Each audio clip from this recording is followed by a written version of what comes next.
Oh, I know what my sign off's going to be this week. What? You'll find out. Okay, it's a surprise.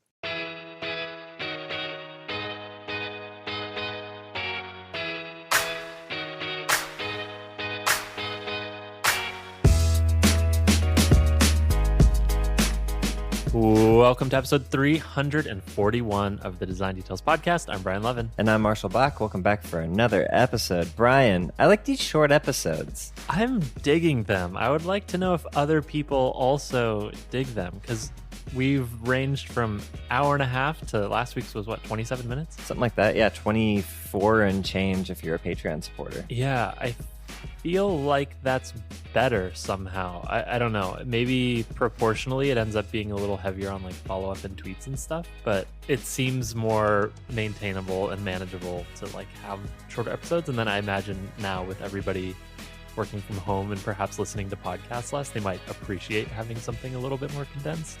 Well, we mentioned that we think people are listening to podcasts less, but the vocal minority spoke up and let us know that there are still people who are out there listening. Very much enjoy the listening. So we're not talking into an empty room right now. Yeah. And we'll keep making episodes. Don't worry, we're not going away. But they might just be a little bit shorter so that I can stay sane. Well, on that note, let's jump in. So we have some new, very important pixels this week. Yeah. Thank you. And huge shout out to Rodrigo Antonio de Lima. Is that one name? Yes. You said them so spaced out that I thought it might have been three separate people, Brian. No, I'm trying to be as articulate as possible. We got some names coming up. Okay. All right. Rodrigo Antonio de Lima, Arcadius Bartnick, Hello Hill, Steffi, Alvin Hu, Daniel, no last name. By the way, on this one, the names that we get are coming from your Patreon profile. So if you don't have a last name on your Patreon profile, all I can say is Daniel. So thanks, Daniel. Regardless of what your name is, your name could be Susan and we'll still call you Daniel. Yeah. This is a vector for abuse if you do name your Patreon profile something. And then finally, shout out to Mark McEwen. Mark was suspicious that we might murder his last name, but hopefully that's close. McEwen. Yeah, I think we nailed it. All right. If you didn't know, we're a listener-supported podcast. For just $1 a month, you get access to special bonus land episodes of Design Details. We have 3 so far, and we'll have another one at some point soon. We've got time for Bonus Land 4 coming up. Mm-hmm. And of course, sponsor-free episodes. If you will go to patreon.com/design details, you can support us directly there. Again, just $1 a month. So thank you, everyone, for supporting the show. Thank you. And some people in there are supporting more than $1. So thank you so much to everyone who's pitching in. We appreciate that. Yeah, speaking of someone who's giving us more than $1 every month, Katarina Blind, famous from last episode, Scarlett Johansson as Katarina Blind, upped her monthly contribution from $1 to $1.28, which I wholeheartedly appreciate. Yeah. Isn't it fucked up that 128 is a rounder sounding number than 100 to me? It is a nice round number. Yeah, thank you. Yeah. It is very funny to just look at $1.28. I don't know why, but it makes sense. Okay, thank you, everybody. All right, we have a little bit of follow-up as well. We heard from Samuel Bernhardt, longtime friend of the show. Sam says, love the discussion around Figma file organization and handoffs. It's nice to know that other people are doing the same silly hacks and workarounds. And yes, I'm still listening to the podcast.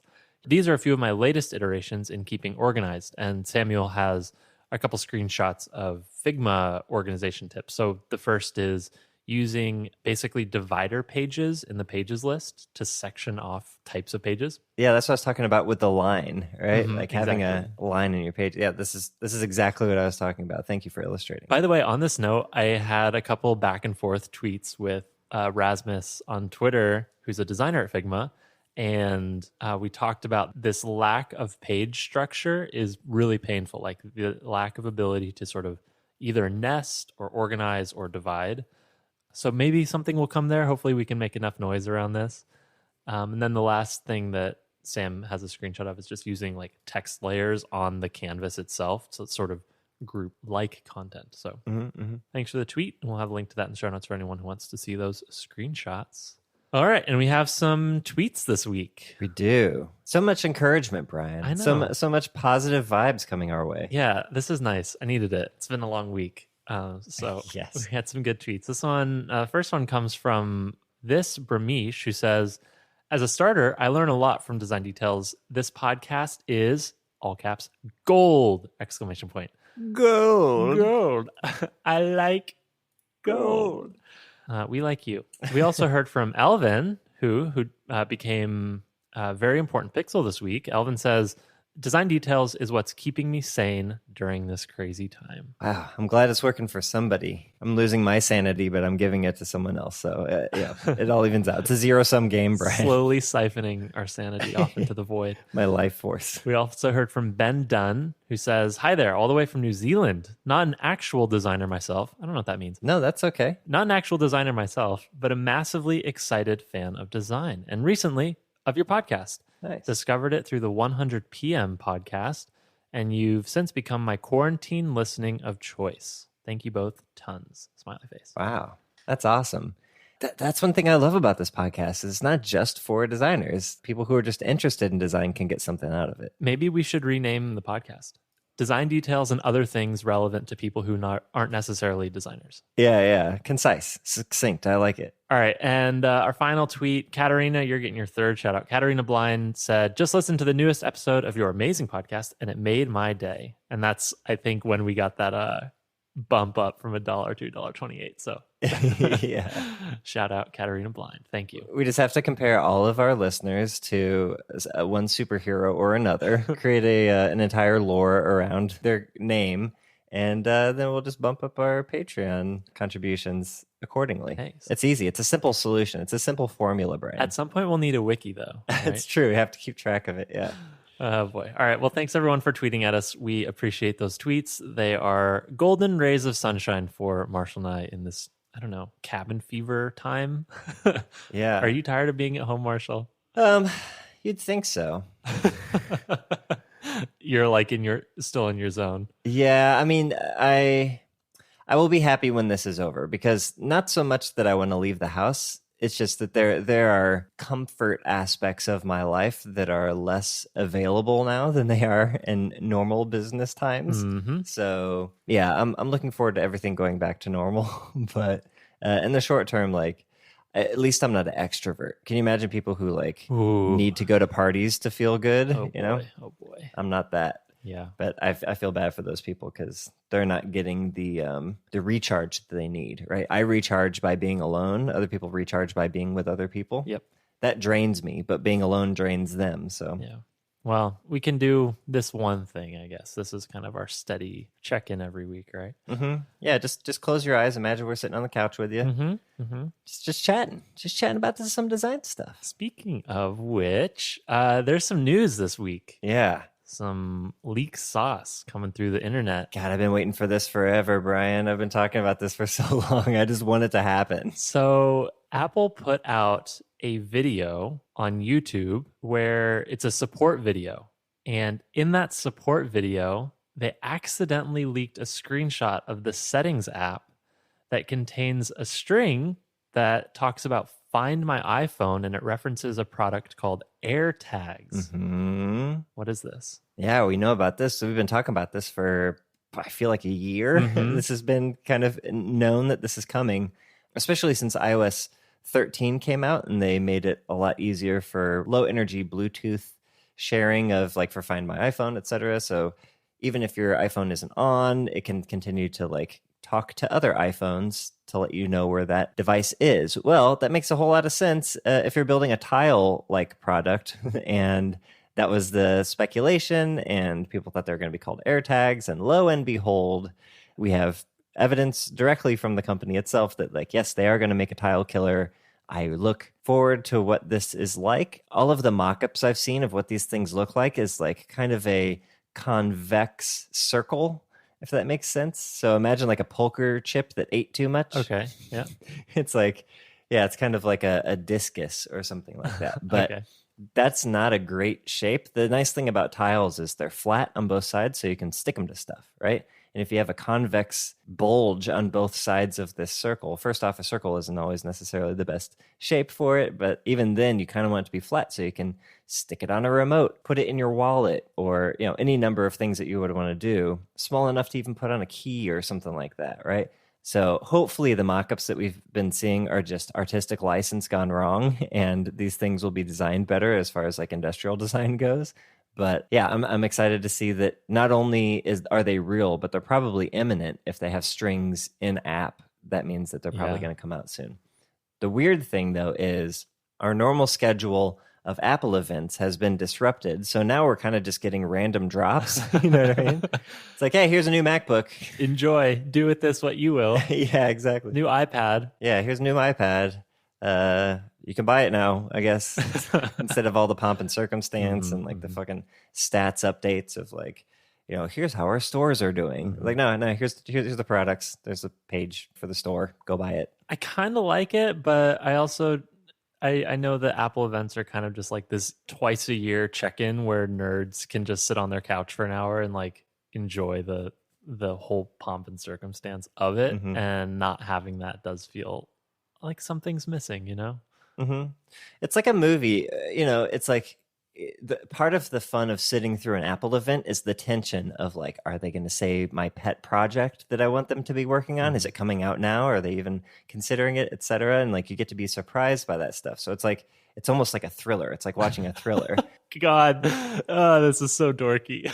Yeah, but somebody can now. It's just like, oh yeah, the killer was Jason's mom. Yeah.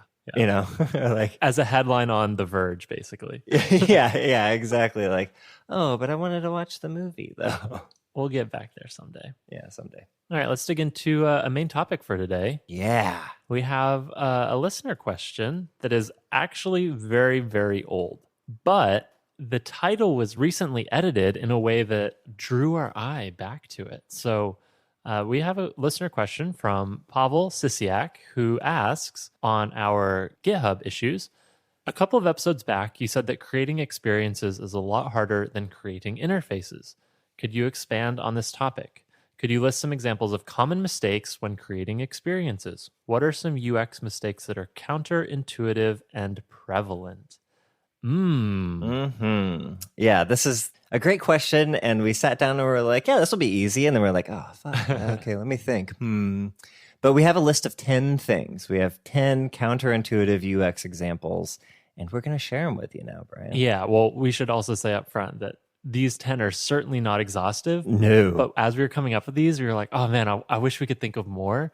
So this is where we turn it over to people who are listening. If you can think of more, you should tweet at us, because this is a fun list to just like a little brain teaser. Like, what is counterintuitive when I'm designing stuff? Like, I was pulling up everything I've ever designed, like looking at apps. And did I make a decision that like was a weird decision to make? But anyways, let's dig into our list. Well, once you internalize these things too, it's hard to remember like, oh, I know this because the other thing is the wrong thing to do, right? Yeah. It's like eventually it just becomes ingrained knowledge that you don't ever have to think about. So now it's like, oh yeah, which of the things that I know are true were counterintuitive initially? All right, so here's our list. First off, this is the one that immediately popped into my mind that's really tough, and there isn't a great way to do it, but I've kind of called it statefulness of an icon.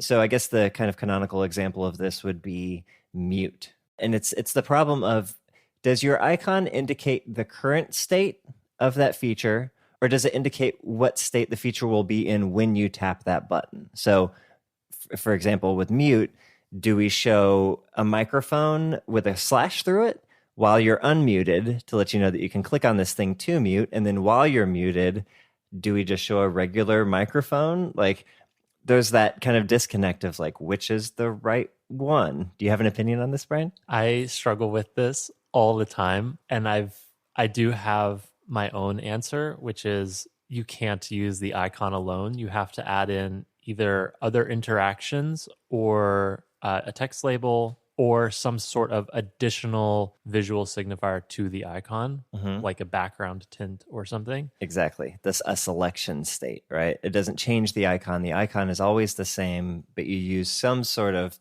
container around it with a tint color, like you said, to say like, okay, this is pressed down, this is active. You don't use the icon itself. Yeah, and for me, the pairing of an interaction is like a toast or some sort of something that happens that indicates what you just did. So, for example, Confirmation message, yeah. this is a problem for us on GitHub on the mobile app. Is you can subscribe or unsubscribe from notifications on an issue. And I faced this problem when adding an icon to the nav bar. Mm-hmm. The solution that we ended up at, which I don't think is still fully correct, is the icon indicates the state of what your current subscription status is. Mm-hmm. But when you tap it, it displays a toast that will say unsubscribed or muted or something like that. Like it'll say what you just did, and then the icon will flip to show what's going to happen if you press it again. Mm-hmm. I don't know if that's correct, but this is really hard. I think if you added in like a third sort of visual signifier, like a background or something, it would make it even more clear. Mm-hmm. Yeah, another example of when I've seen this kind of counterintuitive thing, and this is more obviously wrong, but expand and collapse chevrons. So you have a section that can expand, and it's got like a little V-shaped down chevron. Uh-huh. And when you click it, the chevron flips around and points up and expands whatever that section is below. But I've also seen it flipped around the other way, where when the thing is collapsed, it shows the chevron pointed up instead of down, showing you the state rather than the result, right? Yes. That one's a little bit more obvious. Like your collapsed state should be a down chevron, your expanded state should be an up chevron, but that's easy to mess up. I feel like you could even go a little bit further down that one, because the question is, should you use a chevron or should you use a triangle?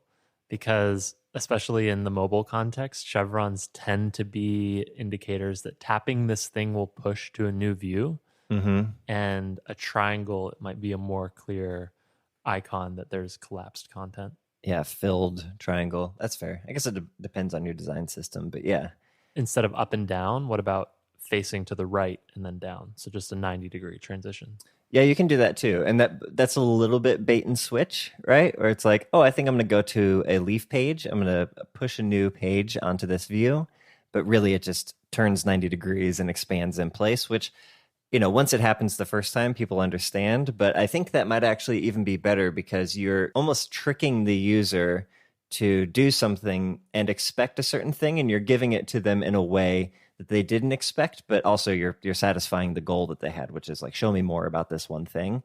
And if the signifier of show me more is something that's more commonly understood, like a right-facing chevron, then you can kind of trick your users into doing the right thing or understanding what the state is without having to explain it with a text label or anything like that.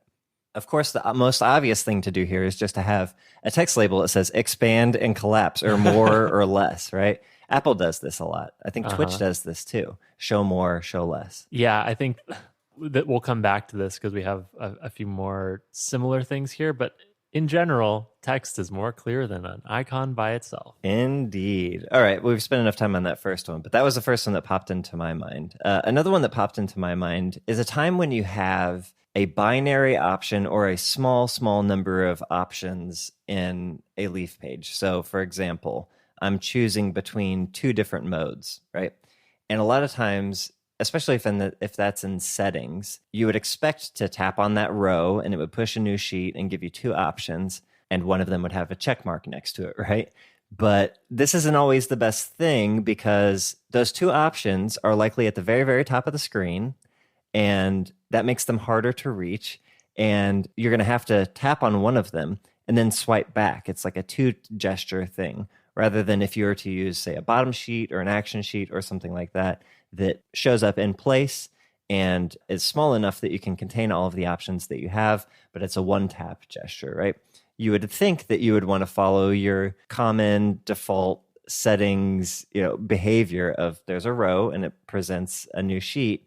But in certain circumstances, you want to make that interaction way more obvious and easy for the user. So following the common model isn't necessarily the right thing to do. Yeah, I think the common model is certainly easier to build, but you're right. Like it ends up just being a lot more work. And anytime you have a binary choice like that anyways, it almost seems like you should try and work yourself into a way where the binary choice is something more akin to like a toggle or a radio selection of like a grouped set of options rather than pushing to a new view. Yeah, Apple does this on Apple TV. So on Apple TV, there are certain settings that you can change that are binary. And instead of taking you to a separate page to choose between those two things, that row just toggles its detail The text text on the right side yeah. of the row. Mm-hmm. Yeah, it just toggles between the two things. So I think an example of this is like your trackpad speed, or which surface you go to when you hit the TV button. Does it take you to home or does it take you to the TV app?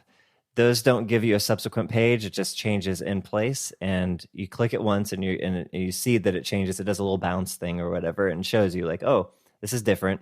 You click it again, it goes back to the first thing. Like, oh, okay, this is a binary choice. It does hide some information from the user. They can't see every choice, but if it's just a two-choice toggle, then it doesn't really matter all that much. But it seems even in that situation, pairing it with another sort of feedback mechanism, like in this case, the bounce, or you could imagine on a phone, like pairing it with a haptic or something, that will just add another layer of making this more and more clear to the user that, oh, okay, a view wasn't pushed, but it's not a bug. It's because we changed the detail label because there's only two options and we're saving you extra taps. Yep.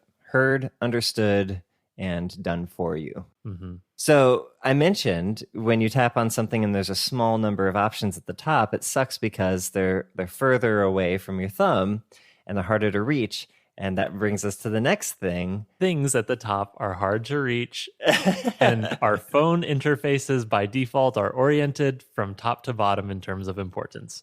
Yep. People read from top to bottom, but we act from the bottom of our phone because that's where we hold it. So we have this tension of the primitive interface design. And actually, I think this is where Samsung is doing interesting work in Samsung's latest interfaces, which is to basically shift all starting screens to the lower half of the screen. So nav bar actions are actually within reach, or even not having nav bar actions in the first place.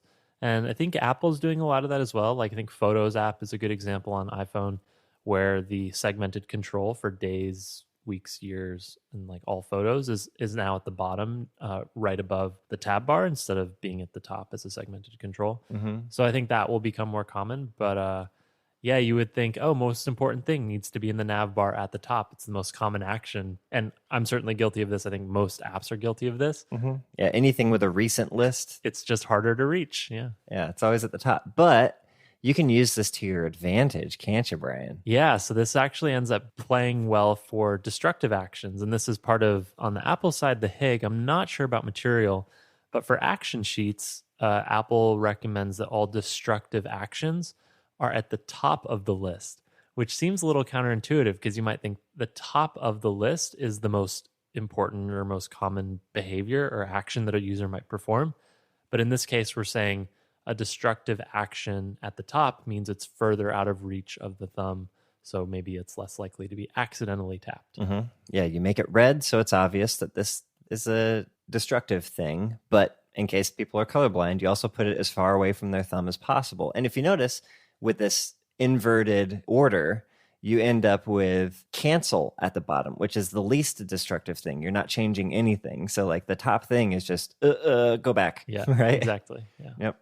Okay, so another thing that I thought of, this is number 4, by the way, is people don't read full screen interstitials. So you would think that if you take over the entire screen of someone's mobile app to tell them something, whether that's an illustration with a little piece of text or some sort of information about your product, you would think that the whole screen being taken over would grab people's attention and force them to read it. That ain't how it worked because people don't fucking read, Brian. And especially with a full screen interstitial, they have a goal in mind. Usually it's opening your app to do something. And if you hit them with a FSI, as we call it in the biz, full screen interstitial. Yeah, if you hit them with a FSI, then it's a roadblock for them, right? They're not thinking about the thing you're telling them. They're thinking about the goal they were trying to achieve, which is beyond the thing that you're trying to tell them. So they're just going to dismiss that thing as quick as possible and move on to achieve their goal. So it seems like it would be a great way to communicate information, but taint, Brian, taint. This reminds me of this problem of the more common a pattern becomes in the industry, the less effective it is for any given individual use case. So maybe the first app that ever used a full screen interstitial, everyone was like, oh shit, like I'm going to read this. But it's become so common that Now, if you get a full screen interstitial, your most likely first reaction is, how do I close this as quickly as possible? Because they're telling me some bullshit that's like marketing or trying to sell me something. Where's the skip button? Yeah. Same thing with like tooltips. And now we have the problem with red dots and blue dots to indicate like, ooh, there's a new activity behind this thing. You should tap it. At this point, we just have blindness to it, banner blindness, essentially. Yep. And yeah, full screen interstitials certainly have succumbed to that. I think it reminds me also of the like swipe intros on apps, certainly more common on like Google properties, but here's 3 full screen slides of here's how the app will be useful, and people almost always just jump straight to the skip or sign in button right away. Like we don't have time to page through all this stuff. I think this leads nicely into the next point on our list, which is that the way that you communicate a change of design can sometimes be just as important as the change itself. So it's related because imagine you've built a tool that somebody uses every single day. They have a workflow, they have muscle memory for where things exist. But you know through metrics or research that for new users, this flow is very confusing or it's hard to navigate, or you're trying to add a new feature and that requires reshuffling things. So what do? Well, it can be tempting to just ship the new version and you'll have, an interstitial or a tooltip that says, hey, we did this big refresh. Welcome to our new and improved version. But often this is very frustrating to your power users or to people that have developed that muscle memory. So the way that you communicate or progressively introduce design changes is important. And I think a common pattern here is opt in and the ability to opt out. I think a very recent example is Facebook's redesign on the website. You can opt in right now, and if you don't like it, you can opt back out. Basically saying, hey, this thing's coming. Do you want to try it and start seeing if you can get used to it? But if you need to navigate to things that you're used to navigating to, you can escape and buy yourself some time. I know Gmail did this for a long time as well, right? All right, the next item on our list is, this is a good one. Okay. Type hierarchy overrides structural hierarchy. Yeah. All right, let's describe this one. So you would think intuitively that people read from top to bottom. And so if you lay out text from top to bottom, that is the order in which things will be read. But we can prove that this is not true by simply changing a few variants of the text as you go from top to bottom. So for example, imagine you have 3 rows of text. The first row is small and like a mid gray. The second is large, bold, and dark gray. And the third is like in between the two, mid-sized, mid-gray. People will read the second row first, then the third row, then the first row. So they'll navigate by type hierarchy, like density, darkness, rather than strictly, top to bottom structural hierarchy. Yeah, totally counterintuitive. You would think top to bottom is how it goes, but yeah, this like hot spot of, if you've ever seen a user study where they have vision tracking, it's fascinating. And people's eyes jump around to parts of the screen that you would not expect at times you would not expect. And there's a perfect example of this, which is a meme that I've seen floating around that we'll include in the show notes. You should check it out. But it's basically like there's 5 lines of text, and it's like, you'll read this first in the biggest text, and then you'll read this second, and then you'll read this, and then you'll read that, And it's exactly right. The way your eye jumps around, it's not directing you, okay, now go look in the top left or whatever. It's organically, you're jumping around to each text size, and the order you read them in is the order of the size and prominence of each string, right? Right. Yeah, it's fascinating. So that's a good one. Do you want to do the next one, Marshall? Sure. This is a tough one. So we talked about full screen interstitials before, and one common design pattern you see is a full screen interstitial that tells you to swipe to go to the next thing. And a lot of times there are arrows associated with which direction you should swipe. And the screen is off to the right. Should your arrows point to the left or to the right? If they point to the right, the user is likely to swipe from left to right in the direction of the arrows rather than in the direction the arrows are pointing, if that makes sense. So you really want them to swipe from right to left because the stuff is off to the right, but you point with arrows off to the right that, hey, there's more stuff over there. Yeah. People swipe that direction and they end up bouncing on the left side not knowing that there's more. It's counterintuitive. I think the original iPhone like really went ham on this, right? Like they built a track, they like shimmered the text in a certain direction, they would bounce the little thumb slider, like they did so many things to say, nope, it slides in this direction, go this way, go this way. We have a tweet that will be in the show notes from Gabe Valdivia, which is a perfect example of this from an app, the Sweet Green app, where at the bottom it says swipe to continue and the arrows point in the direction where content will come from, but it's confusing because if you swipe, it'll obviously take you in the opposite direction. So it's the whole natural scrolling problem, right? Right. All right. The next item on our list of counterintuitive things is that, iconography and colors are not universal. This is the importance of having a global understanding, a diverse team, and not assuming that red and green mean good and bad. Like, cultures and geographies associate different meanings with different colors and symbols. Yeah, exactly. And I love the point you make about diversity. It's like the only reason you know this is because you hire people who know this. Something other, like the world is just America. You know, like the things we do here are what people believe and understand everywhere else. Like, nope. There are different cultures, and different cultures have different understandings of colors and associations with different shapes and hand gestures and all sorts of stuff. Like thumbs up don't mean good in other countries. You know what I mean?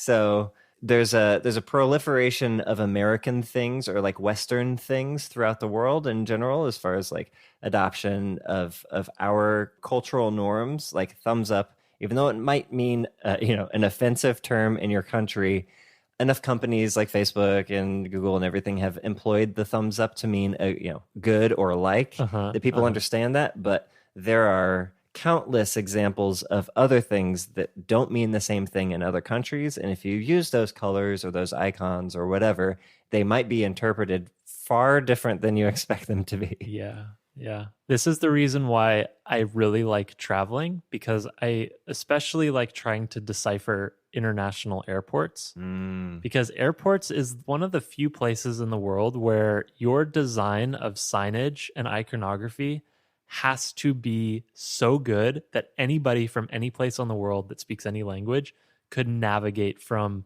a gate to bag check to transit, right? Like you basically have these paths that anybody should be able to navigate based on either iconography or text alone.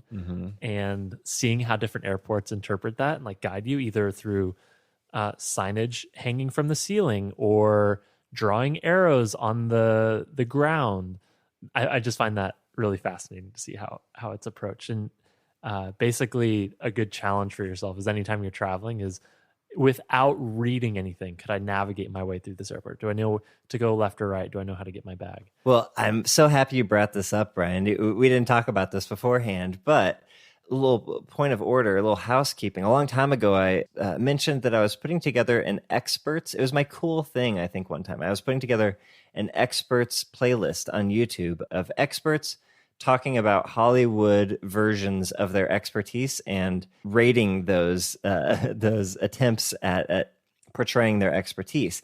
And the most recent video I have added to this list of experts doing things is slightly off from that general idea, but it's from Wired. It's called Airport Expert Creates the Ideal Layout for LaGuardia Airport in New York. Oh. And it's an architect talking about how to design from signage and layout and everything all the way to how the planes get to their gates and everything, and the user journey from front door to plane and from plane to front door, and how all the signage and everything contributes to that being easily understood and reducing the number of choices. It's a fucking amazing video, and I highly recommend it. We'll put it in the show notes, but this ties in directly with what you're talking about. I love it. It's very important. Yeah, I want to watch that.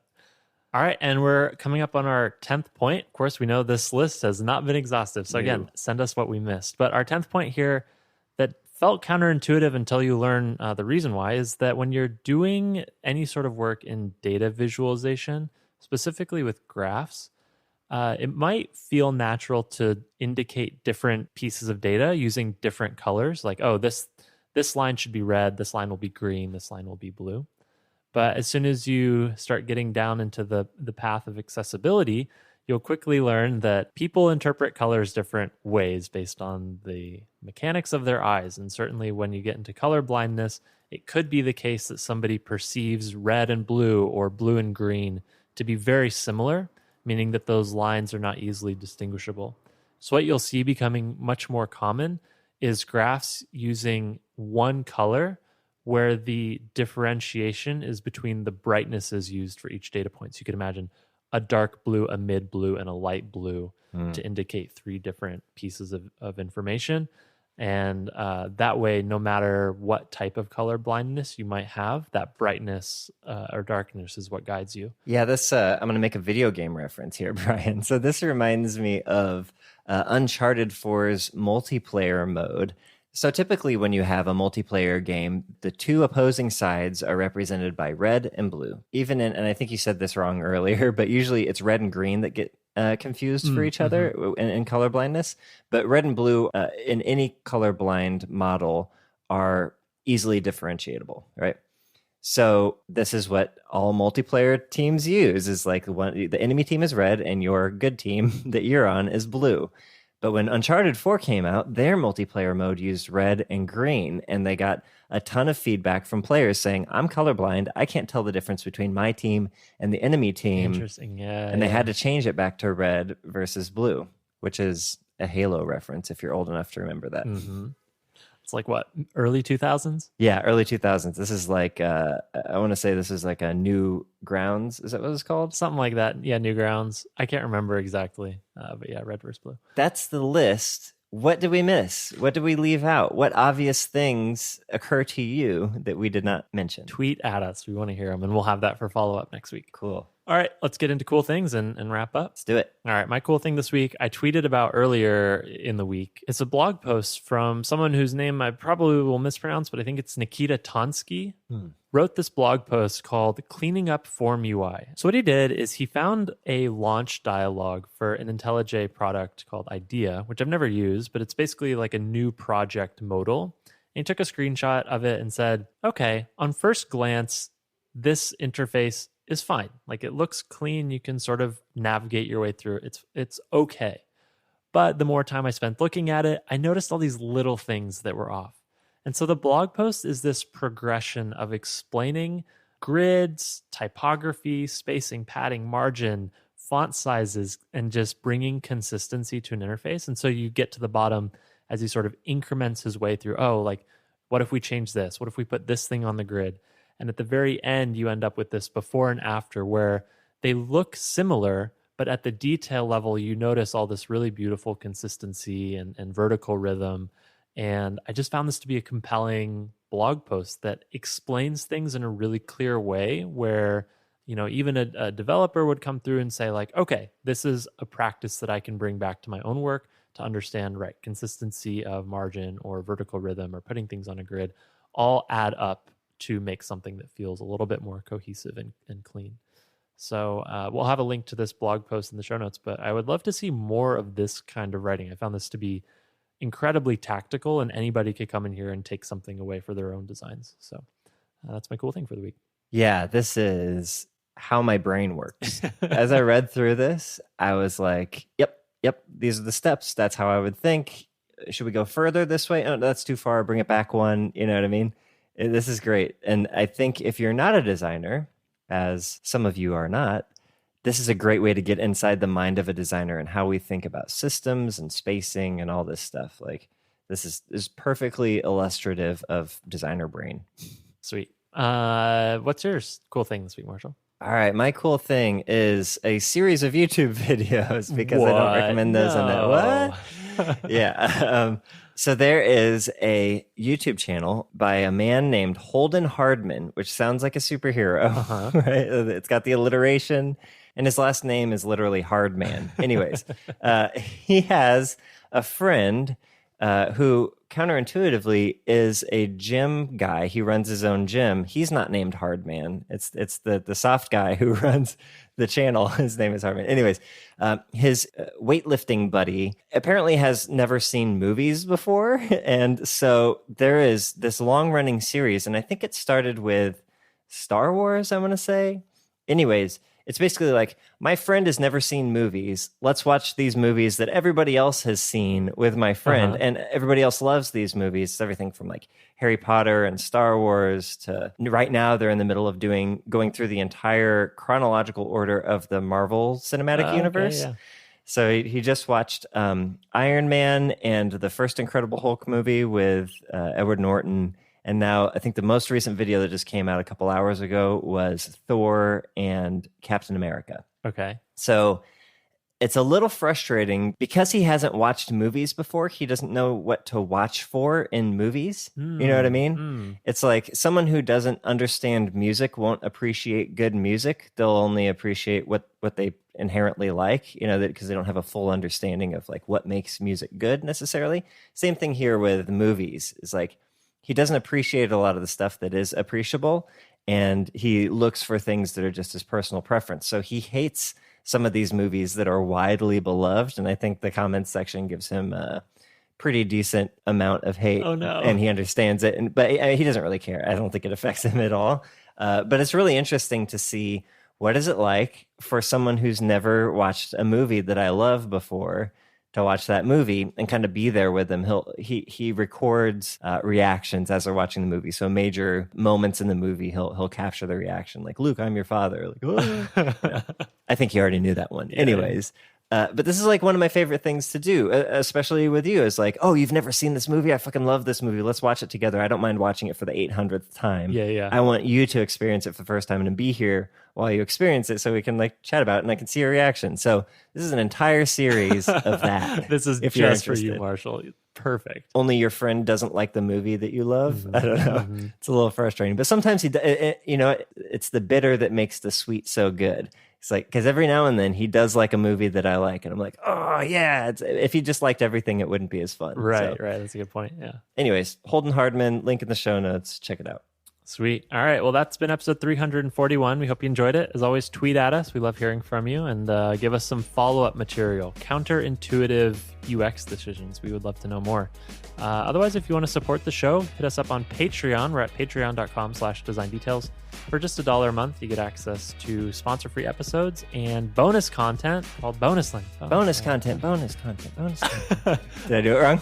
Yeah, that was pretty close. Bonus Land episodes, we've got 3 of them out there and more on the way. So thank you, everybody who's supporting the show. We really appreciate that. If you have your own question for us, go to our GitHub at github.com/specfm. You'll find the design details repo in there, and you can open an issue. And that's going to be the best way for us to keep track of open issues. So thanks to everyone who's doing that. And thank you to Pavel for asking today's question.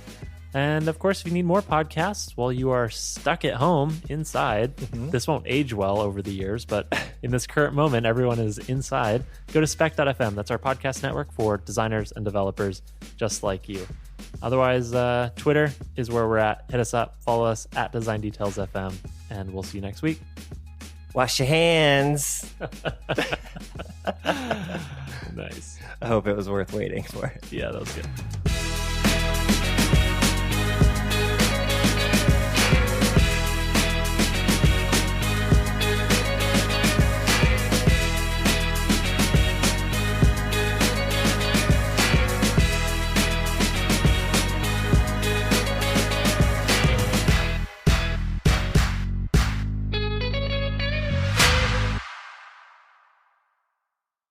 How's the mustache experience? It looks like you trimmed it. No, actually, I haven't touched it since last time. Actually, no, I've touched it a lot because I touch it with my fingers, not with any sort of clipping device.